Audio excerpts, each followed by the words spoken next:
All right. Hey, everybody. This is Cloud Salon.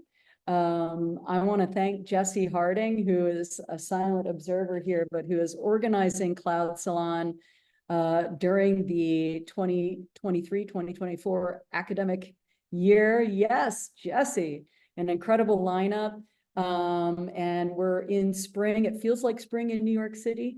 That's exciting. My name's Colleen Macklin. I teach in the design and technology program, and I have the extreme pleasure of introducing Mikei Huang, who is a former student of mine, but most importantly has now excelled in the world of product design and 3D VR environments, is winning awards all over the place, and is designing the future of the metaverse. So Mikei is at Meta doing work on the metaverse there. And Mikei's work has been exhibited all over the place at South by Southwest, the Game Developers Conference, AWE. And his work has been selected as a Webby winner for Best Live Experience and People's Voice winner for Best Live Experience. Mikei, you're currently at Meta Reality Labs. You're crafting the social experiences in virtual reality. I know there's going to be a bunch of folks here who are really interested in what goes into that, and how they may also have an incredibly illustrious career as your own. So we are recording this talk for those of you who've just joined. And I am going to basically just let you take it away, Mikei, and then I'll jump in when you're done with a few questions, and we'll also take questions from all of you. So make sure you're taking good notes, because Mikei's going to teach us all about the future. Take it away, Mikei. Thank you so much, Colleen. And I'll make sure we leave a lot of time for Q&A. And if you would like to, you can also just drop comments in the comment section. I think Jesse or Colleen will be taking a look at those. Without further ado, I will start showing my screen. Let's see.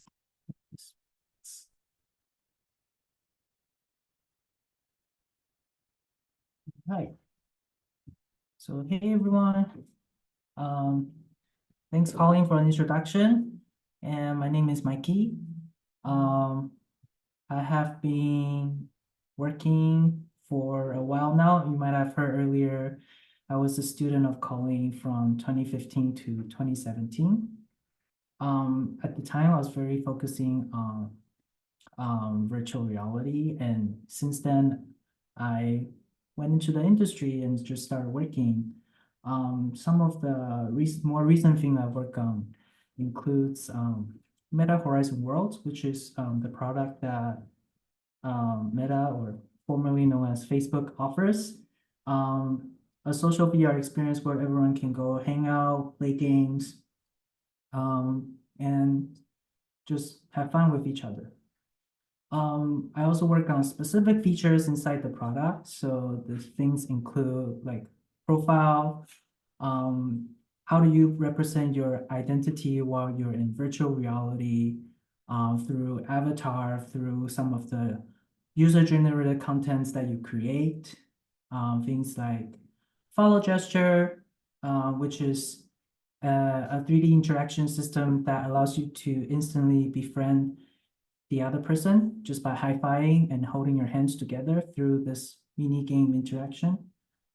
I've also worked on quests and achievement system, where you can do some task and then earn rewards. And in this case, you can get some really cool avatar outfits, clothing, some custom emotes, or stickers that you can put on your name tag, again, to show off your personality and to build, represent who you are in the metaverse. Other things I work on includes feed, and this is both on the VR and mobile side. So these are things like discovery services that you will be able to find great content when you're just browsing. Maybe like you put on your headset, you don't know what to do. So there's a curated feed that helps you decide, oh, maybe play this game, maybe do this experience. So that's something that I also help build with. Today, I think the topic is actually called Navigating Product Design in the Metaverse.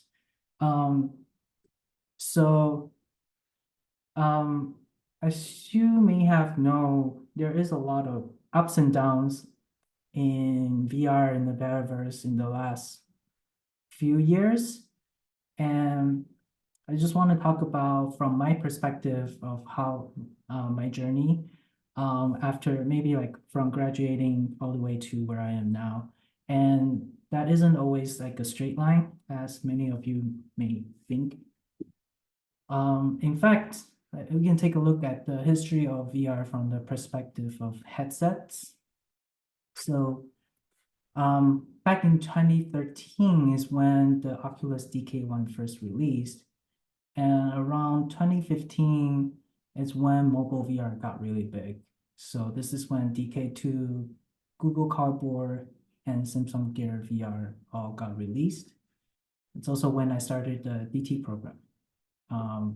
And in 2016, we have the first desktop consumer version Oculus Rift that came out together with like PlayStation VR, HTC Vive, and then Google came out with Daydream, and Microsoft came out with HoloLens. So this was like a really big moment for VR hardware at the time. And it was really cool to actually work on all these different medium while being a student and get to like design all the cool interactions through these VR headsets. And then along the line, Magic Leap got released. And then in 2019, the now called Meta Quest headset got released. And this is the first one that is untethered, meaning that you don't have to connect your VR device directly, plug it into your PC anymore. It just works as a standalone device.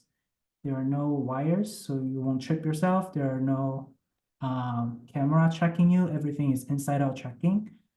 So it was a big step forward, and it was really cool to actually create content for this device. But then in 2020, you start to see a lot of the mobile devices got unsupported and deprecated. Like Cardboard was gone, Daydream was gone, Gear VR was also gone, and that was really sad. A lot of the learnings that we got from there also kind of got lost. There's a very big difference from this journey of how you would interact from using the headset that you have. For example, with the mobile VR, a lot of time you're just using gaze triggers, so you're like moving your device like this. With the Rift, you have the controllers, but there's still cameras tracking from the headset to see where your controllers are. So there is also a more limited interaction, and hand tracking wasn't that accurate.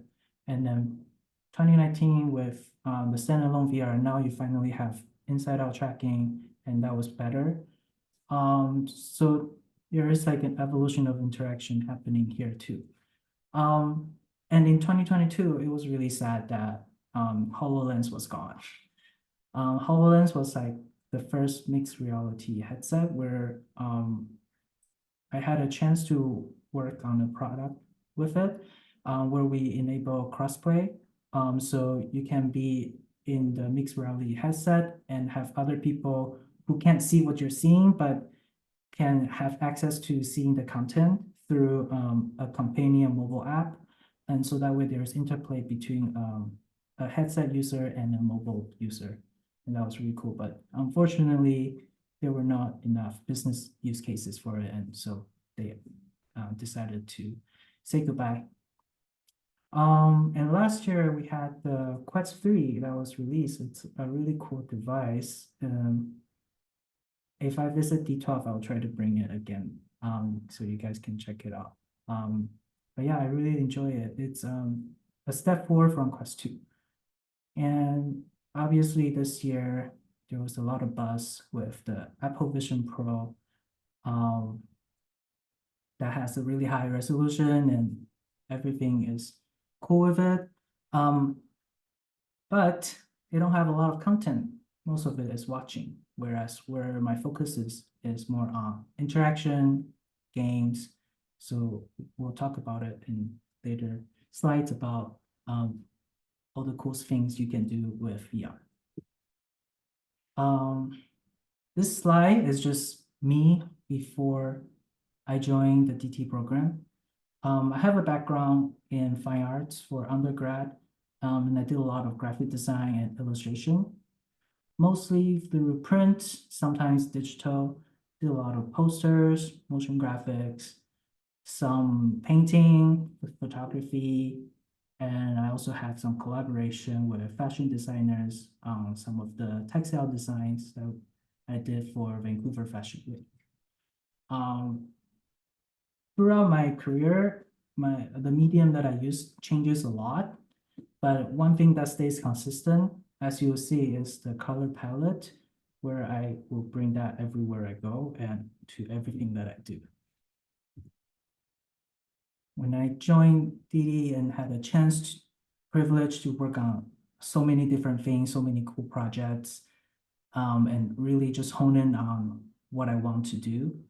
I get to work on a lot of brand new mediums while I was at DT. So on the top left is my thesis project called Perfect Eggplants Don't Exist. And this was built on Oculus Rift back in 2017, where you can embody an eggplant and use the control panel sliders to change your body shape. There were 10 random modifiers that can change how you represent your body. Afterwards, you can take a picture. It was very much a comment on how we're so obsessed with our body image in the age of social media. And but through this project, it was really cool to interact and then create new design that is not just very screen-based. During this time, I was also really drawn to VR and game design development. This is also when Oculus Rift came out. I love the novelty of interacting with 3D elements in an immersive environment.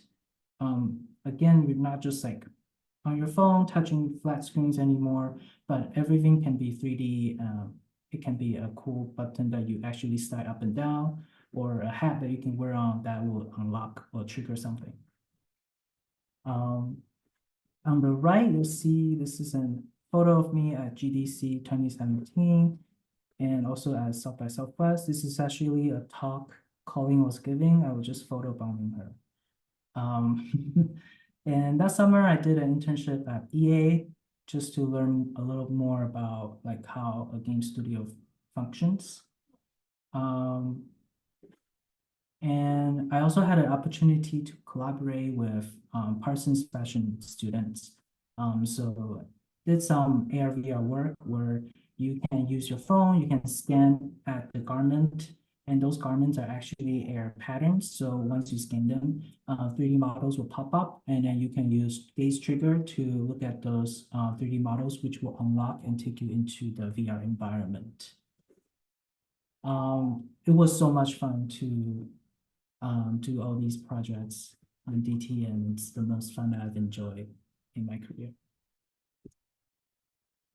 Fast forward to after graduating, I started working as a 3D UX designer at Verizon. There was like, what is it called? XR Labs, where we're doing a lot of AR, VR experimental work and tying some of that to a 5G network. But I would say that the job isn't as fun as school was. And as you can see here, there's a lot less color. Especially with Verizon's branding, the color is mostly black and white with a hint of red. So it was a challenge to work with, given I usually do a lot of colorful work.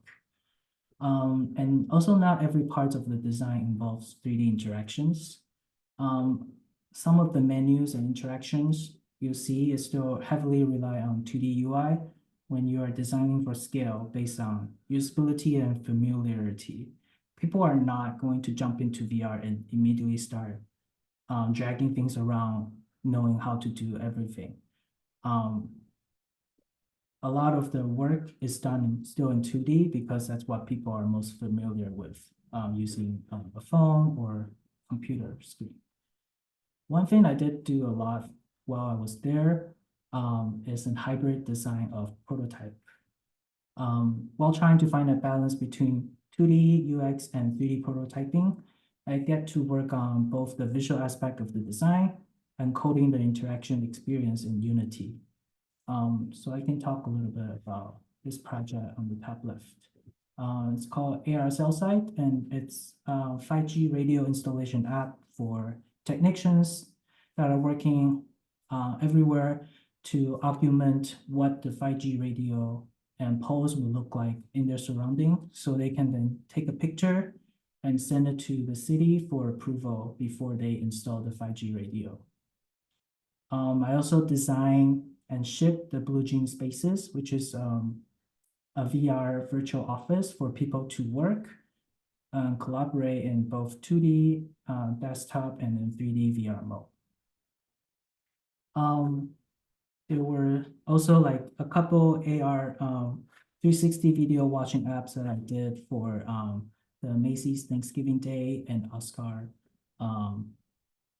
red carpet event. But as you'll be surprised, actually none of these products exist today on the market. They're all being deprecated, and actually the entire department was shut down after I left. And this is one thing that I'll touch on later. Working as a designers and throughout this journey, it actually allowed me to hone in my product thinking, system design, learning to design for products, not just for aesthetics, and most importantly, learning to become a better designer by failing. And I'll talk about why all these things fail. A huge part of the reason why all these products fail is because the team I was at never really actively worked with user researcher to understand the user pain points, and they don't really design from the user's perspective. Instead, they were designing mostly from through business incentives. And individual features were not set up for experiments to run things like A/B testing or checking for metrics. And data logging was also very lacking. So the products were just born out of R&D, and it was difficult to measure what is actually successful versus just a one-off failure. So there was no growth. This, at the time, still sound very businessy or leaderships for them to figure that out. But later I learned that through product design, you can also influence the success of business. And we'll talk about that in a bit. So the next topic I want to share is finding the right balance between visual design and prototyping. Okay, so this is the Blue Jean Spaces project I did before. As a designer, it's impossible to not think about the visual aspect of the work. And sometimes it's just so easy to get down into a rabbit hole and spend countless hours polishing before a major change of direction completely makes all your work go to waste. So instead, interaction plays a key role in clarifying the ambiguity and solidify the concept with early testing and early feedback. So similar to how level designers would use like gray boxes for prototypes of games, when you're designing for an immersive experience, it's also crucial to start understanding the scale of the world you're building. This is an example of me using Unity's Pro Builder tools to quickly gray box the different office floor plans to decide how big each person's desk is in VR and how far apart each person should be in order to have the spatial audio works properly and fall off naturally. So each cube here represents 1 meter, and from here, it's easy to test whether a floor plan with desks should be 2 meters apart, 3 meters apart, or 4 meters apart in both desktop 2D, 3D, and VR mode. And this prototype also quickly informs the size of the face pile when you're in 2D mode and how the locomotion works in 2D versus in 3D.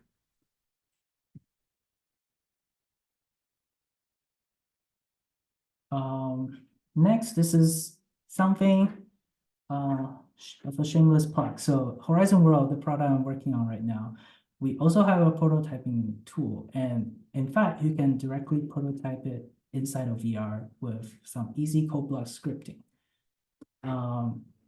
It's a very lightweight tool. So you can use this in VR, bring up this menu, create some shapes, and then attach an easy script that you can drag and drop. It's really simple because it's built right into the app. So there's no need to add an avatar, multiplayer functionality, or spend ages waiting for Unity or Unreal to update. It's really easy to jump into VR. And here's an example of the work that I created with gesture interaction between players. So the things I show where you can high-five and befriend someone. This is the prototype to look at all the different interactions that you can have. So maybe high-fiving someone, maybe you can fist bump someone, or you can also handshake, double high-five, double fist bump. I even did a version where you can do air finger gun. And these were all combined using the pre-made assets to put everything together for like a review. And then it got approved. And even though this wasn't strictly visual design, the world building aspect of the tool can also be really fun and gives you the freedom for creativity. And here's an example of actually working on something that is very focused on visual design. So I have worked with the design system team on Horizon Worlds, where there is a lot of expectation to create works that are pixel perfect and very 2D UI centric.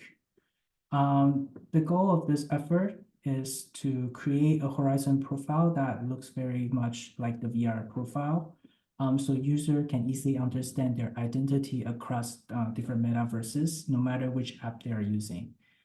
The challenge is that the two profiles pages are using completely different design systems. You can think of it as if Instagram profile page and Facebook profile page needs to look very similar. Throughout the partnership I have with the VR team, we made a lot of iterations on the design and consulted individual design system teams to make sure the changes have minimal impact on other services within the design system. And each product still look and feel like separate entities, but sharing a similar layout. This is where visual design is highly important for this task, where a pixel difference can really make things look out of place. When our team play tested this feature in VR, we're also trained with our eyes that we can actually pick out the small nits in the design, taking screenshots and then file for a bug report. I remember one of the things that we filed was the icon is 1 pixel higher and it's not aligned with the text. This is also ones where we have the designer trivia that we all memorize all the different margin in pixels and all the hex codes for the text color. So the second topic I'll be going over is how do you learn to become a better designer by failing? This is a book that really helped me throughout my product design career. It says that the best designers don't just have great visual taste, but the most successful designers in our industry have a deep understanding of how design affects businesses and its value within the organization. And here is like a career path timeline by Julie Zhuo, who is the former VP of design at Meta. So when you start, typically when a designer starts their product design journey, they're very focusing on their craft and their execution to level up their design skills. But then once you get into mid-career, you start to think more about product thinking. that means like understanding what a good outcome would be and how to design an experience that will lead to those good outcomes. After that, you will start to pick up a lot of the influencing skills. That's how you would be able to make changes to the business and using a lot of the design thinking and then persuasive skills. So you can have a great communication and collaborate effectively with all your cross-functional partners. So this is an experiment that we did last year for showing your social intent on your nameplate. We did an A/B testing with real-world users to look at how people are using it.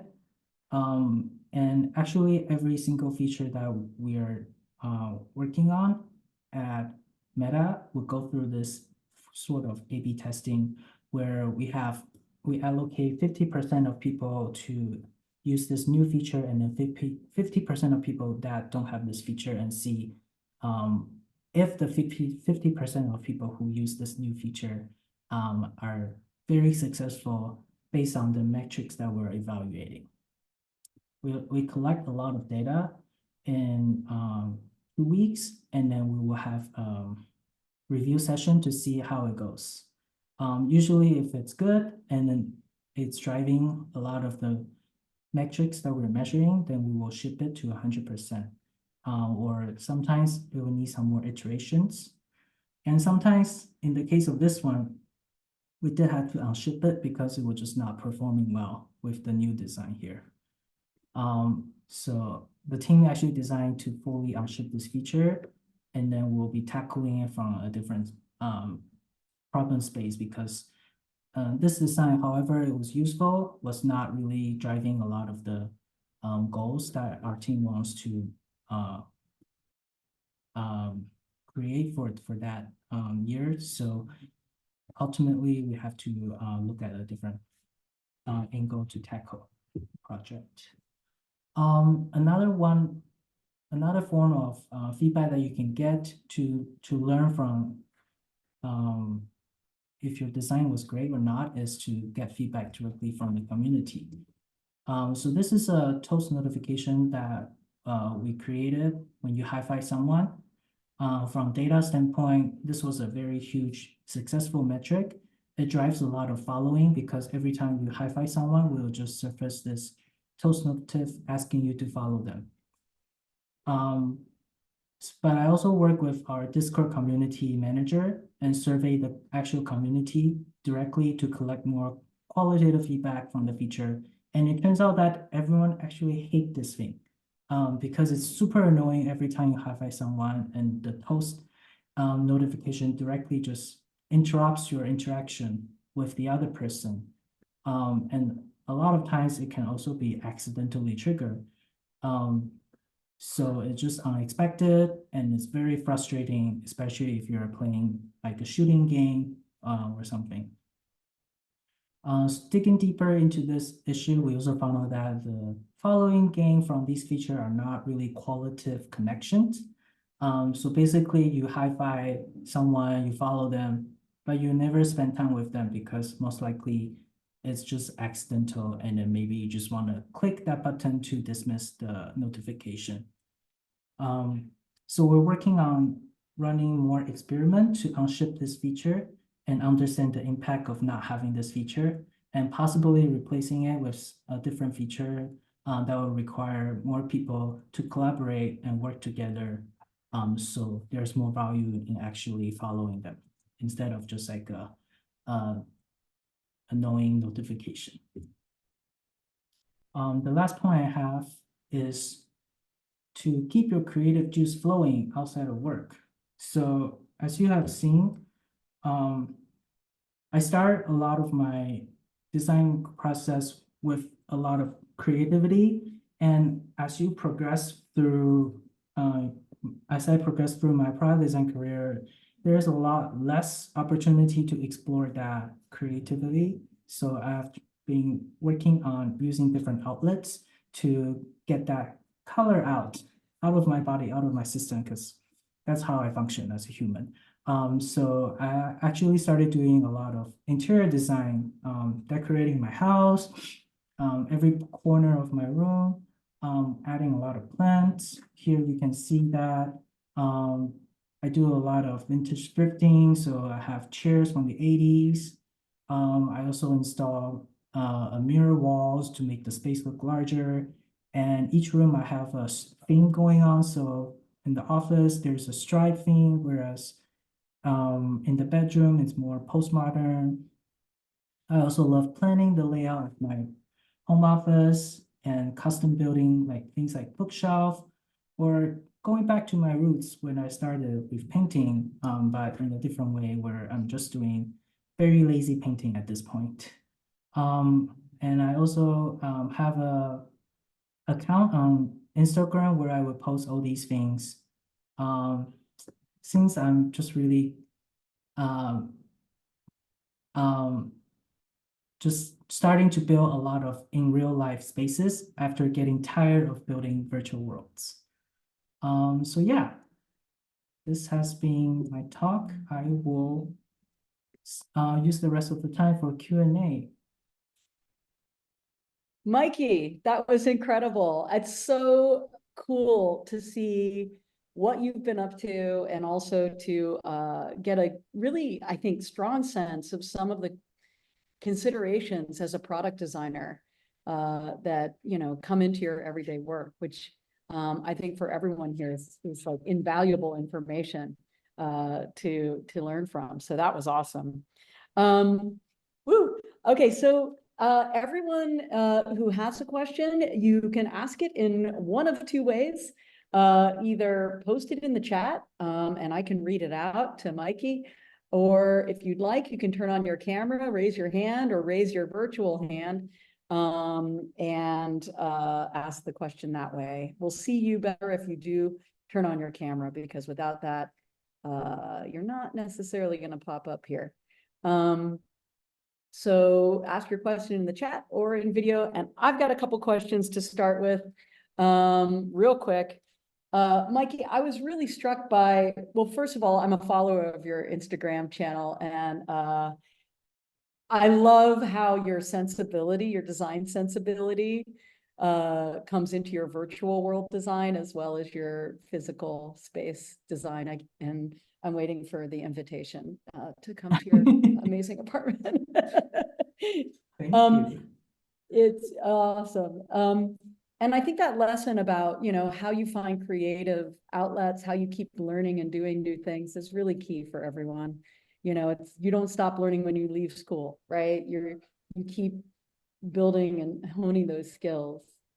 My question is, you know, you were talking about these 3 stages on one of your slides. You talked about the transition from craft building, you know, and learning craft, which I think so many students and many of us are kind of deeply embedded in here in school and in DT.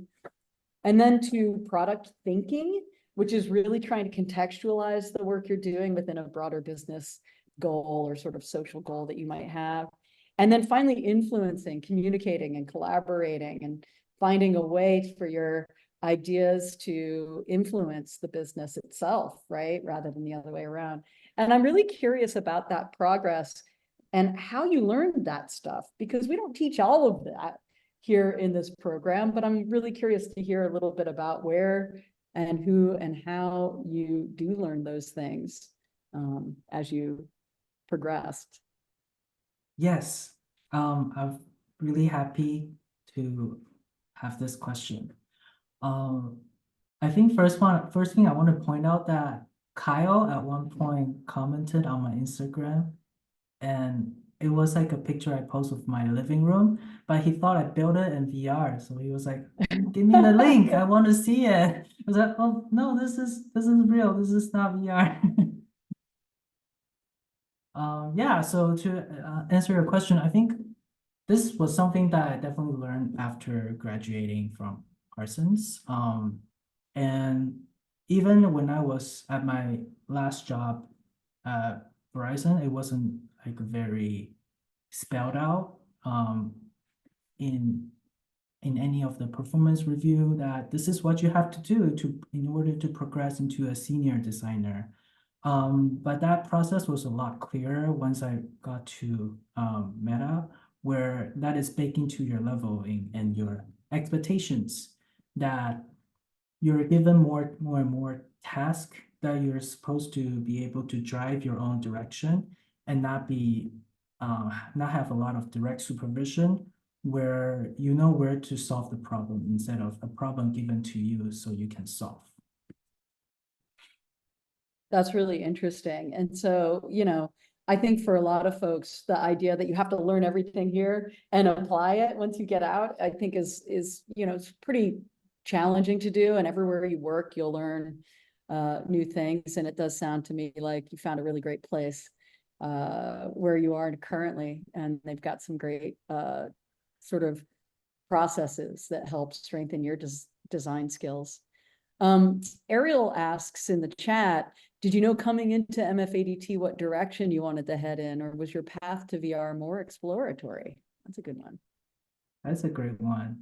Yeah, I remember on my application, I wanted to do projection mapping and music, and I did neither of those. Nice. Wow, amazing.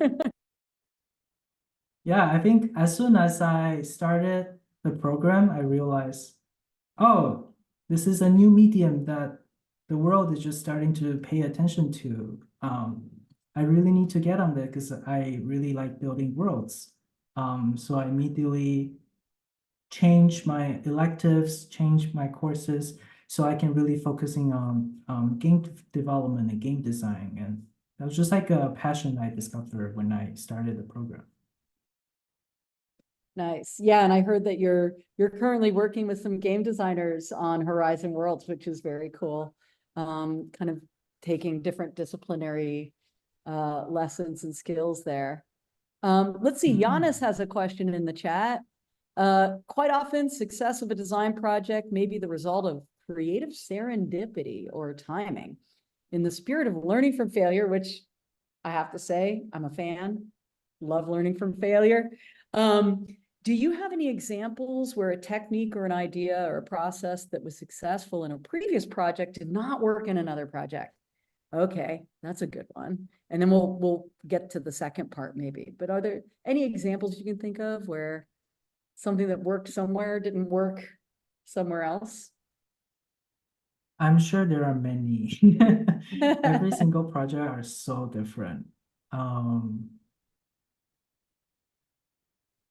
I guess very broadly talking, maybe you can say that processes, you may be familiar with the process of doing things. Like when I'm asked to create a very simple mobile app from scratch, and I'm given maybe 3 days to come up with a quick prototype, which, by the way, you should say no.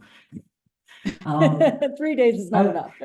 No, it's not a lot. But I'm very used to, okay, I will just start building everything straight from Unity because it already comes with all these UI components, and I can reuse the button and I even reuse some of the scripting that I have for other projects. But I would say that it's not a great process, even though it may have worked in the past, given some different circumstances. That's not where you should start. You should really start by addressing the question of why are we designing this? Who are we designing it for? What is the outcome we want from this design? And what are you trying to do? Not mindlessly going into prototyping, even though things can come out polished and nice, but every single project has a different purpose and different goal.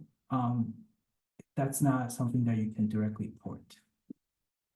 That's such a good piece of advice. And I think we oftentimes, when we're learning new technology, we want to just sort of delve in and start, making, but having an idea of your final goal and really asking, why are you doing this along the way? I think that's such an important question. Not how, but right, like why? Like, what is this for and who's this for?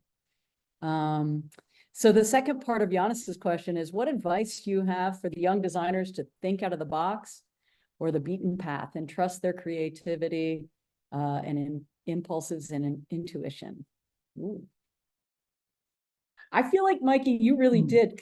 That your thesis project was unlike any other thesis project I can remember, especially because we were embodying eggplants. Yeah. Where else do you get to be an eggplant? So yeah, maybe you have some good answers to that one, I imagine. Well, I think, yeah, going by that, I would say that wasn't planned before joining the program.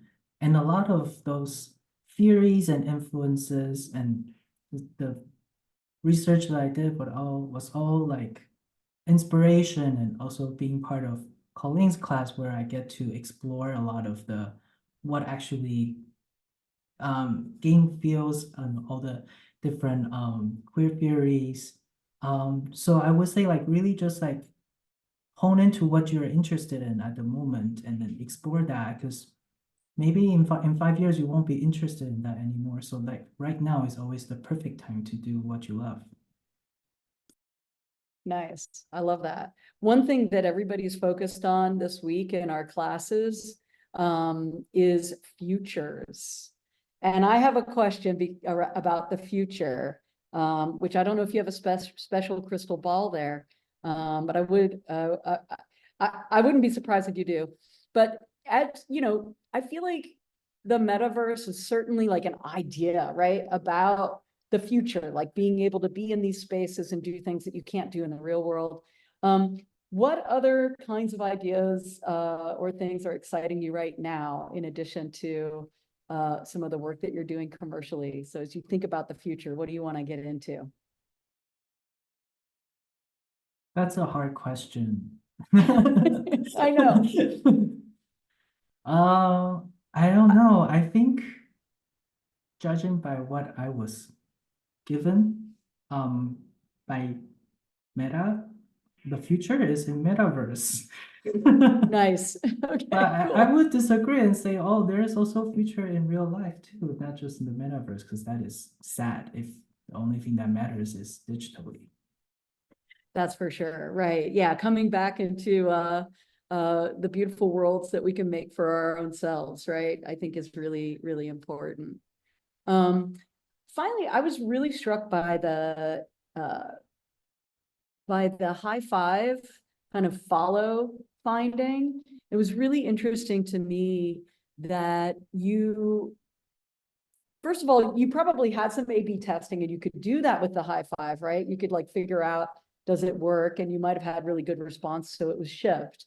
But then as it was shipped and people were using it, you started to see more, I guess I would call it qualitative data, right? Like people talking about their experience with the high five functionality.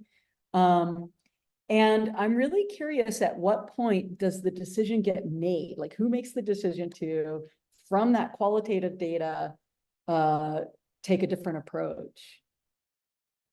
It could be a couple things, but right now, this is driven from the IC level, meaning I have to push to get this thing fixed because no one else is fixing it. And I noticed it's an opportunity because by fixing it, we're going to be more successful as a product.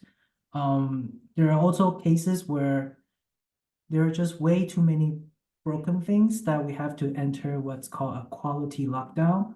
So everyone will like drop every feature that they're working on and just start fixing bugs and make that their priority. And usually that does result in a better outcome for the entire product where people are way more happy and then will stick around more versus what we call a leaky bucket, where every single thing you're experiencing is just little broken and little not great to use, and people will just abandon the product if they don't like it. That's really, really good point. And I love the fact that you are really the owner, right? Like you're listening to what people are saying, and you're advocating for change. And that is really fantastic. We've got a couple more questions here.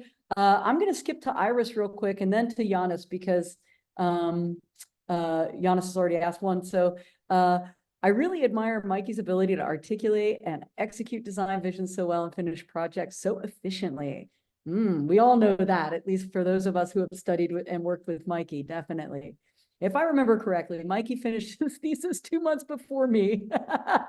I think I remember that too, Iris.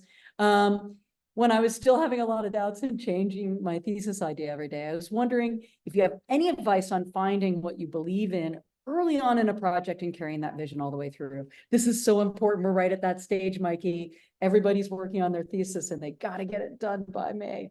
So what's your advice to sticking with it, with your project and making it happen? I think it's great to have a timeline that you set for yourself, not set by the program, the school, or what your professor may say. Sticking out to your own timeline makes you be your own boss. Or I guess in my case, I was able to really do all the fine tuning of where I can really see myself where this project is going. Instead of having a big direction change. And I was able to collect a lot of great feedback with that time instead. Yeah, I But think that everyone, so sorry. Go ahead. No, go ahead, Mikey. Yeah, I would say everyone has a different process and a different timeline. So knowing how you work, you know yourself best. Knowing how you work and setting out that timeline for yourself would be the best approach. I think it's great advice to not listen to your professors and make it for yourself. I'm just teasing. But yeah, I mean, I think that makes total sense, Mikey. And I think that because you were able to get a prototype up and running and actually get a lot of feedback from users, your project ended up, really strong because you were able to kind of make changes based on what other people were seeing very specifically. But Iris, you're selling yourself short too. Your thesis was beautiful. It was so great, one of the best. Yeah. Okay, and then finally, I think we'll close it out with Giannis here. Do you think consumers will get sick of the digital, quote unquote, avatar designs to switch back to more analog looking and physical world design? So that's an interesting question. Yeah. What is your thought there? I think from the research that I have worked with, the researcher that I work with, and then the studies that we have done, I would think that this is a more generational thing, where every generation that we're seeing now, Gen Z, Gen Alpha has a stronger and stronger affinity with digital goods, so they're more likely to purchase like avatar outfits and really just hone in on their digital identity, whereas millennials and Gen X have not so much of an affinity to digital goods right now. But I think that, again, that's a generational change, and then maybe the next generation up and coming will have a different take on how they feel about that as well. That's just the research I have looked up. But maybe things will change in 10 years. Who knows? Things are always changing so fast. That's so interesting, Mikey. And did you say, have you been working with like psychologists or folks who are really studying this stuff, or are you primarily referencing like other studies that you're integrating? How do you actually find these things out?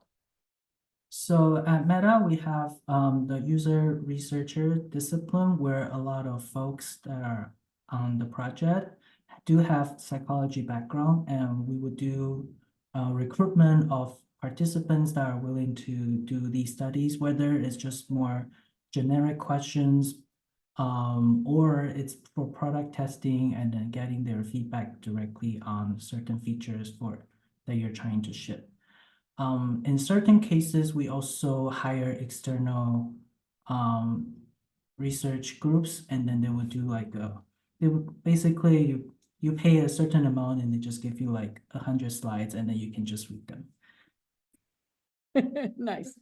Oh my God, Mikey, this has been amazingly incredible. It's such an honor to be able to moderate this talk and ask you questions and engage with your work in this way. It's just such a pleasure, and we're all so proud of you. You're incredible. Do you have an internship program, or if you're hiring people, let us know. Yes, I will drop the link. We usually have summer internships, and I will highly encourage anyone to do that while they're on BT. Oh my God, absolutely. And you've got an in with Mikey, so that's always great. But definitely, we would love to hear more about those opportunities. That'd be fantastic. And I hope to see you very soon. We're gonna have end of year stuff in May, so please come around for that. And can everyone give Mikey a big round of applause? This has been incredible, so informative. Thank you so much, Colleen. Thanks everyone for coming here today. And can't wait to see what you all cook up. And I'll be there for the final project and then seeing all the goodness.